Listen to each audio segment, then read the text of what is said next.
Okay, so right now I'm working on the engine accessory teardown, so I'm just taking all the stuff that needs to go on the new engine off the old engine. So I removed the timing belt, and to do that you just take these two pulleys off and then the belt comes off.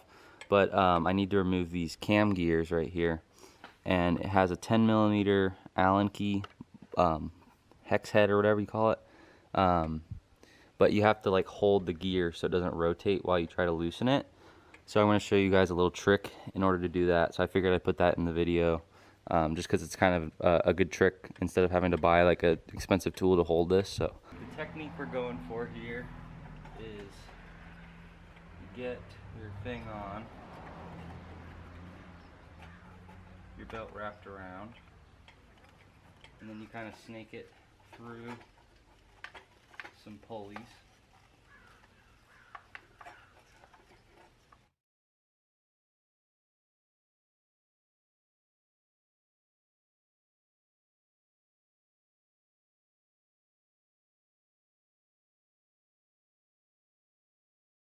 I put the belt around the thing, kind of got it tight, cranked it around, vice grip on the end right here to hold it on the cam sprocket, and then vice grip right here to keep this tight. And then I could take my 10mm Allen and try to break that loose.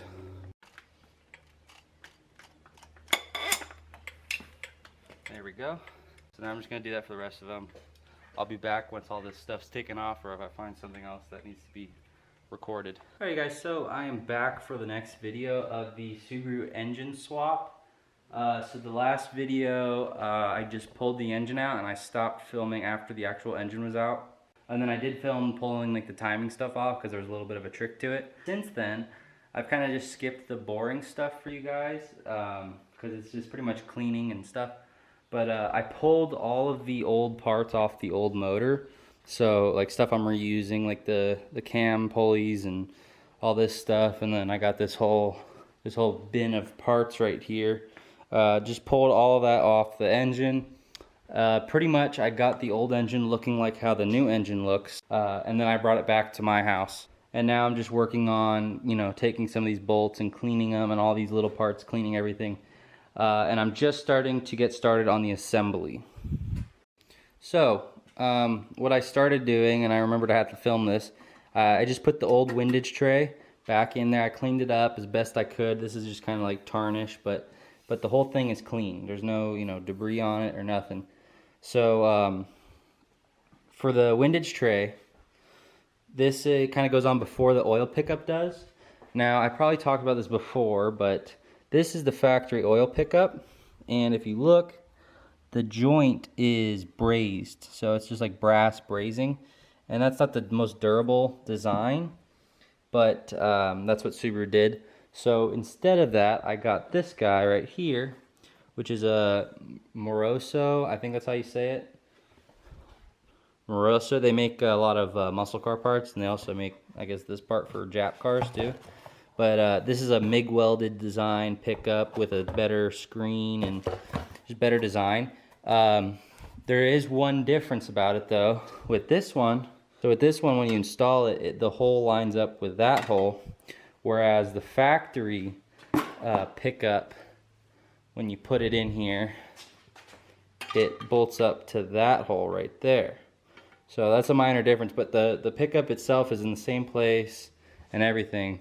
But I'm guessing Moroso did it this way just because it's more sturdy without having to have this long piece hanging back. That's really the only thing that's different about this pickup.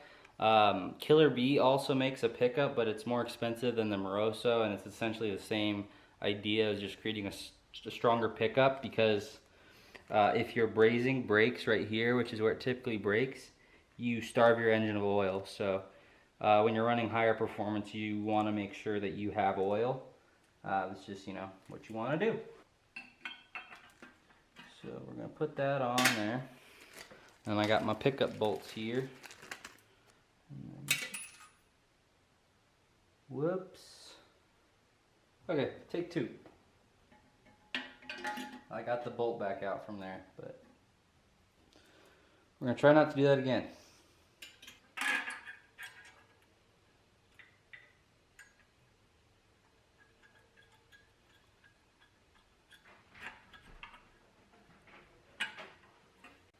truth. What if you just found like a different bolt in there and that one's still in there? I don't know, did it fit? Did it fit in there? Then that's the right one. Yeah. If it didn't fit, then it's a different one. Fits. Look at Well, that. when you start your motor up and it does a god awful noise.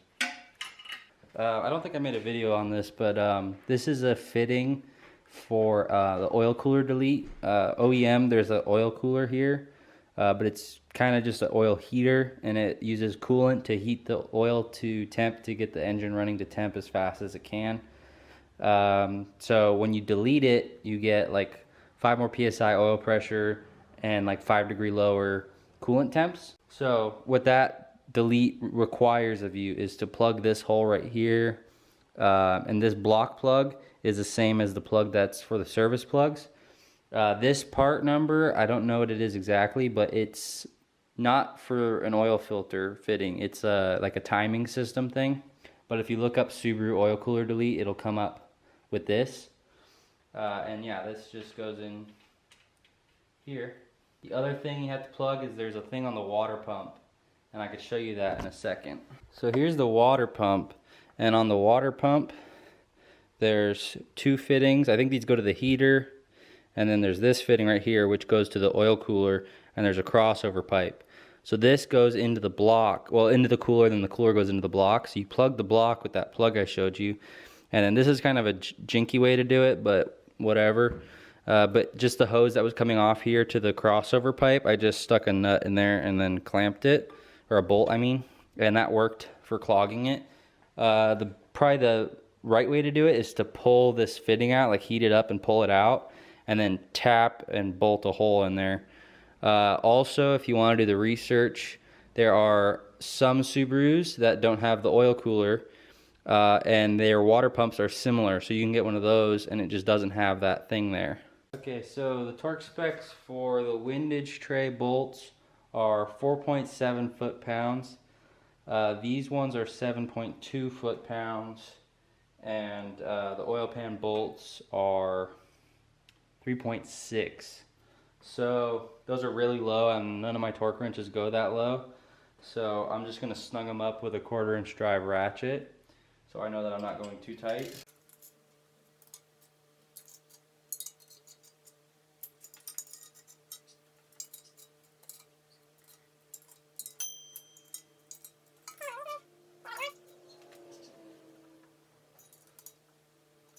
Okay, so the torque spec for the oil filter fitting is 54 Newton meters, which I believe is 40 foot-pounds.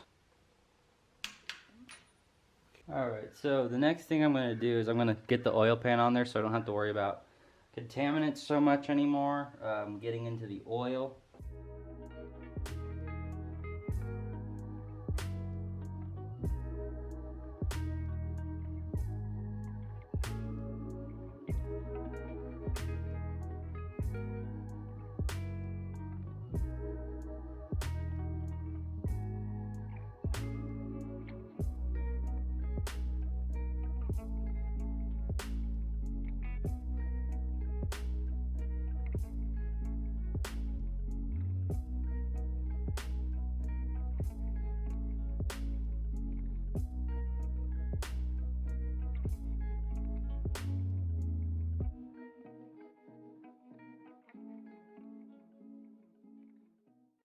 So oil pan's on. The oil pan bolts are only torque spec to 3.6. So as you see, I just put them on with a screwdriver, and then I just came in and barely turned them with a 1/4 inch drive ratchet with a 10mm socket. I'm going to put the oil filter on. I just need to put some motor oil on the O-ring, and I got a OEM Subaru one.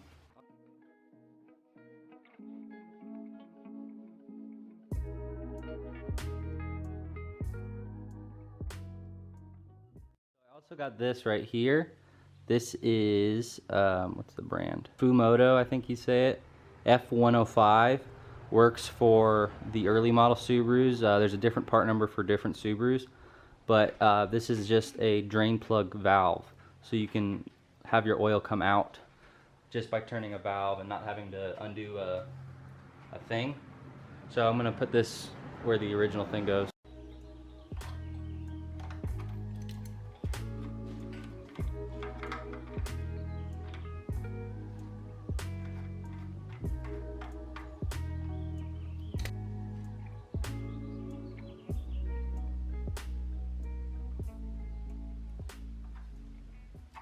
Okay, so this is pretty neat because now when I want to do an oil change, so it's open right now, and to close it I just turn that lever. It's closed and it's locked into place, and then on top of that they also give you this little clip that makes sure that this doesn't accidentally open. But now the valve's closed and now I can do toolless oil changes. So I just pop that off, down, and then open it and it'll drain the oil out, or I could take a sample and then close it up when I'm done and then put that clip back on there. Like so. Pretty neat, huh?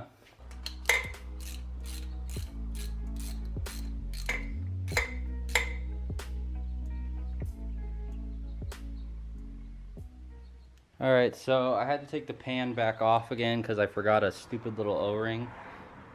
It's the oil drain back is about in this corner right over here. And there's a little weird shaped O-ring that goes on there. So I put it back on not knowing about it. There was like a cracked one that was like plastic, so I didn't really know about it. So I took the oil pan back off, put that on there, put it back on, resealed it, retightened all this stuff. And now I pulled out the dipstick, which comes out of this hole right here. And there's 2 O-rings that go on here.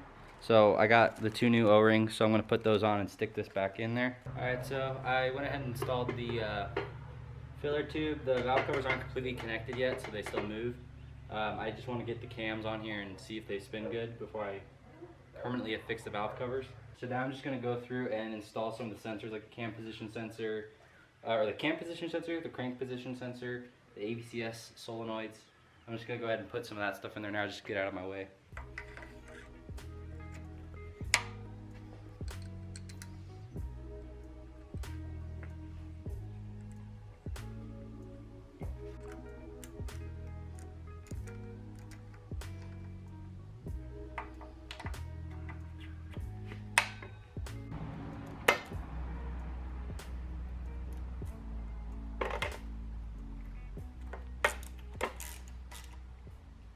Okay, so this is the cam position sensor for the driver's side.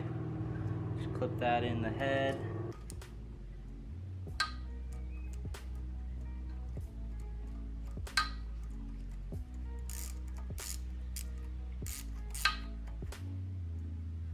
Okay.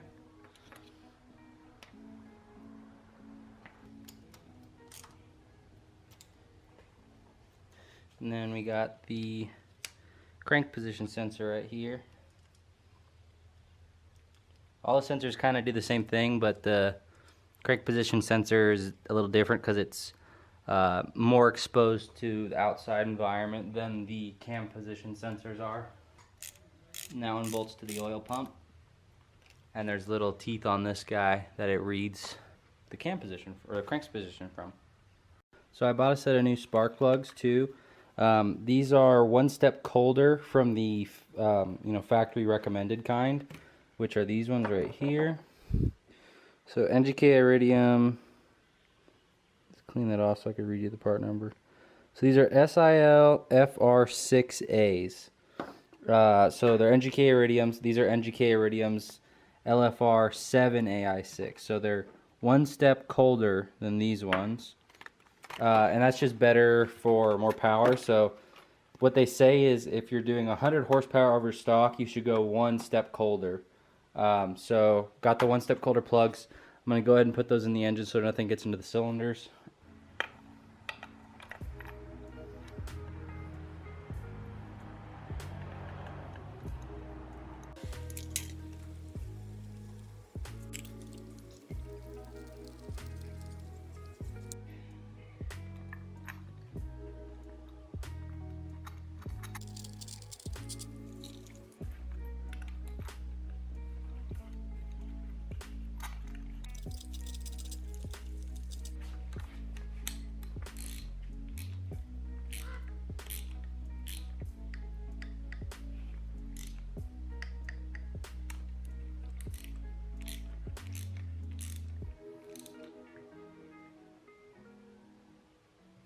Okay, so now I'm going to final install the valve covers. So there's like specific spots that you have to put sealant along with the gasket. Okay, so I'm just going to clean this up real quick, make sure there's no assembly lube on it, because that stuff is literally everywhere. Okay, so they come with these, in your gasket kit you have these valve cover gaskets, and you figure out what orientation they sit in here, and you press them into the groove in the valve cover, like so. And then in the Subaru factory service manual, it wants you to apply sealant to certain specified locations as well as this. And then, where are they? Okay, and then you also have your spark plug gaskets. And those guys, non-directional, I don't think. Those guys pop in here.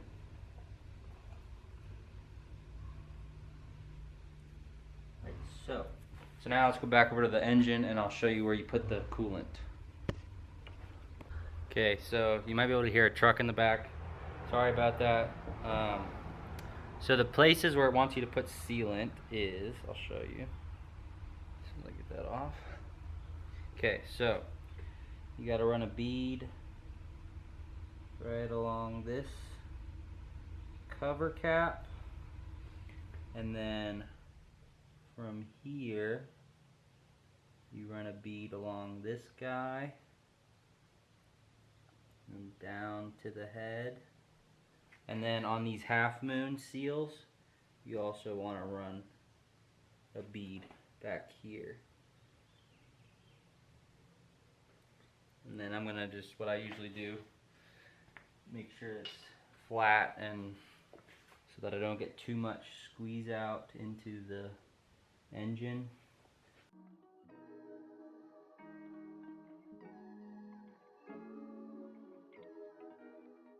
And we're going to drop this on top.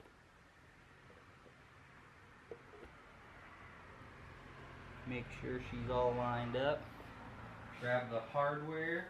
So the hardware, the torque spec for the valve cover bolts is also 4.7 foot-pounds, so it's pretty much hand tight. I'll probably do it a little bit more than hand tight. These aren't really worrying me about stripping. I just want to get a good seal, you know. So there's also a kind of a crossover pattern that you're supposed to do on these. That's A.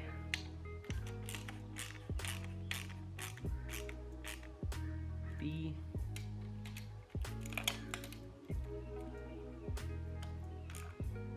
C. D. E. F.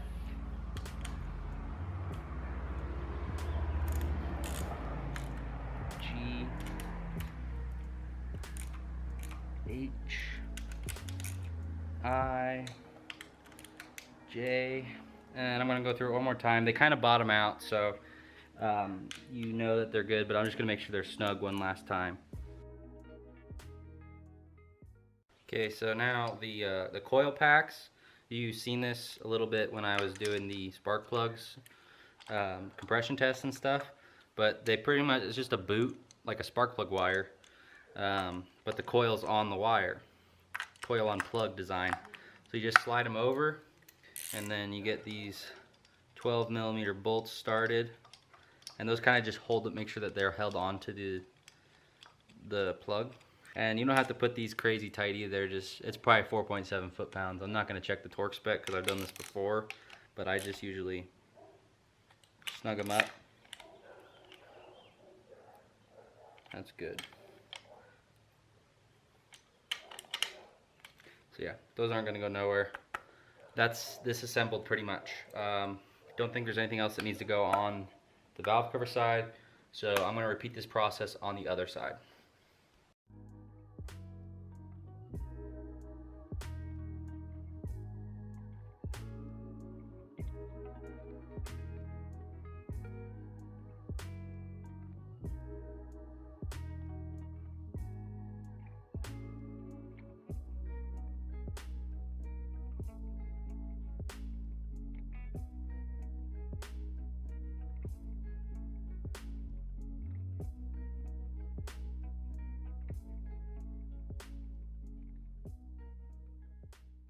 Alright guys, that's going to be it for this video. I'm going to try to break this up into parts because it's getting pretty long. You know, make it more palatable sized videos. So if you liked the video, hit the like button. If you aren't subscribed, please consider subscribing. As always, thanks for watching, and I will see you on the next one.